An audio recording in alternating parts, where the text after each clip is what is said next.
യാഗശാല പ്രവേശം എന്ന ചടങ്ങും പിന്നീട് ആ യാഗശാല ശുദ്ധീകരിക്കുന്നതിലേക്ക് വേണ്ടി സ്ഥലശുദ്ധിയും പുണ്യാഹവും നടക്കും. ഇന്ദ്രൻ, അഗ്നി, യമൻ, നിരുതി, വരുണൻ, വായു, കുബേരൻ, ഈശാനൻ, അനന്തൻ, ബ്രഹ്മാവ് എന്നീ ദശദിക്പാലകന്മാർക്ക് ബലിക്രിയകള് നടത്തി ഈ യാഗശാലയെ സംരക്ഷിക്കുവാൻ വേണ്ടി ഏൽപ്പിക്കുന്ന ചടങ്ങാണ് ദശദിക്പാല ബലി എന്ന ചടങ്ങ്. അതിന് ശേഷം നിലവിൽ അവിടെ നിർമ്മിച്ചിരിക്കുന്നതായ ഹോമകുണ്ഡത്തിങ്കൽ ഹോമകുണ്ഡ ശുദ്ധി എന്ന ചടങ്ങ്, വളരെ വിശിഷ്ടമായ ഒരു ചടങ്ങാണ് ആ ഹോമകുണ്ഡ ശുദ്ധി എന്ന് പറയുന്നത്. അത് നടത്തിയതിനു ശേഷം സർവദേവതാഹ്വാനം എന്ന ഒരു ചടങ്ങും ഉണ്ടായിരിക്കും. സർവദേവതാഹ്വാനം എന്ന ചടങ്ങ്, അതിനെ ഒന്ന് പറഞ്ഞാൽ 33 ദേവതകളെയും ആ യാഗശാലയിലേക്ക് ആനയിച്ച് സ്വീകരിച്ച് അവരെ ഈ യാഗം കാണുന്നതിലേക്ക് ക്ഷണിക്കുന്ന ചടങ്ങാണ് ഈ സർവദേവതാഹ്വാനം എന്ന ചടങ്ങ്. ഈ ചടങ്ങ് കഴിഞ്ഞാൽ മഹാസങ്കല്പ ജപം എന്ന ഒരു ചടങ്ങുണ്ട്. എന്തിനാണ് ഈ ഒരു യാഗം ഒരു സങ്കേതത്തിൽ നടത്തുന്നത്, ഏത് കാലത്താണ് എന്നൊക്കെ വിശദീകരിക്കുന്നതാണ് മഹാസങ്കല്പ ജപം. ഇന്ന വർഷം, ഇന്ന മാസം, ഇന്ന തിഥിയിൽ, ഇന്ന ദിവസം, ഇന്ന നക്ഷത്രം, ഇന്ന കരണം, ആ ദിവസങ്ങളിൽ, ശുഭമായിരിക്കുന്ന ദിവസങ്ങളിൽ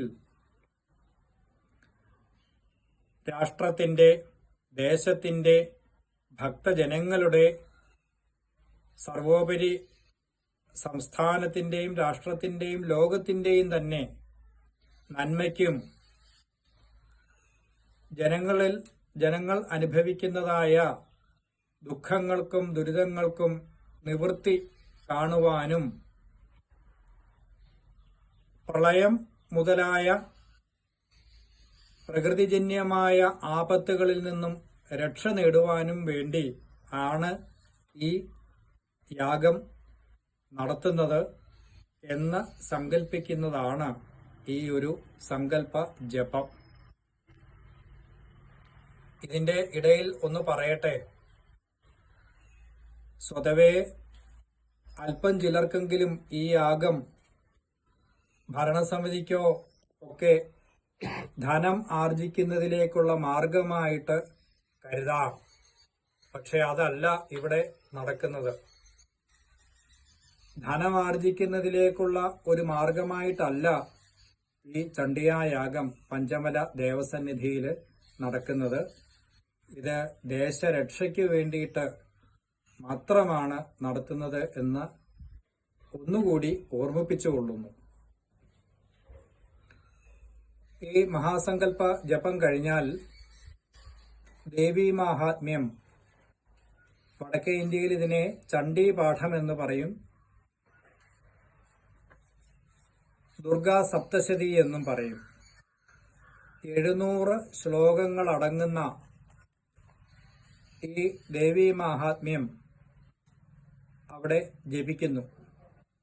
ഈ ജപിക്കുന്നത് തിരുവനന്തപുരം കേന്ദ്രമാക്കി പ്രവർത്തിക്കുന്ന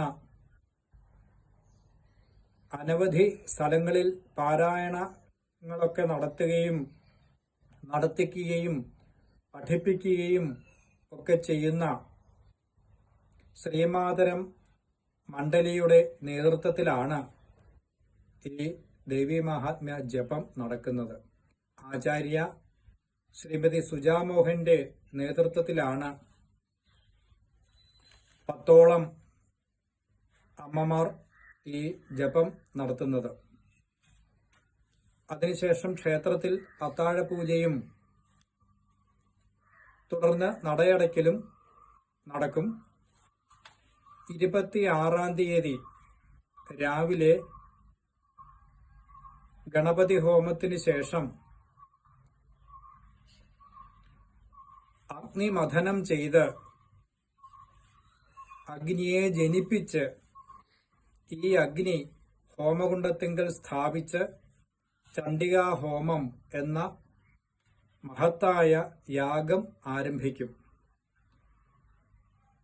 ഭഗവതിയുടെ മണ്ഡലത്തിങ്കൽ അല്ലെങ്കിൽ പത്മത്തിങ്കൽ ചണ്ഡികാ ഭഗവതിയെ എല്ലാ പരിവാരങ്ങളോടും കൂടി ആവാഹിച്ച് പൂജിച്ച് നിവേദ്യാദികളെ കൊണ്ട് നിവേദ്യം ചെയ്ത് ഭഗവതിയെ തൃപ്തിപ്പെടുത്തി ആ ഭഗവതിയുടെ ചൈതന്യത്തെ ഹോമകുണ്ഡത്തിങ്കലേക്ക് ആവാഹിച്ച് 700 മന്ത്രങ്ങളെ കൊണ്ട് പായസാന്നവും ആജ്യം അതായത് നെയ്യും ഹോമിച്ച് ഭഗവതിയെ തൃപ്തിപ്പെടുത്തുന്നു.